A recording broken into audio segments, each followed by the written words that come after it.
ஆச்சி மசாலா எந்த சமையலும் ருசி தேடும் ரகசியம் 20 ரூபாய்.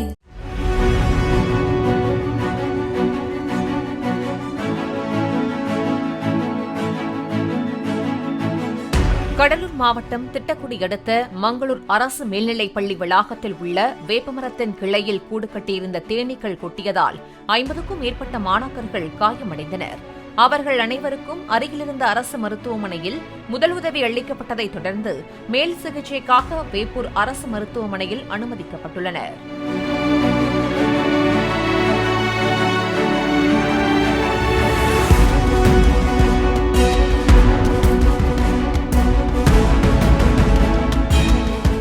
ஆச்சி மசாலா எந்த சமையலும் ருசி தேடும் ரகசியம் 20 ரூபாய்.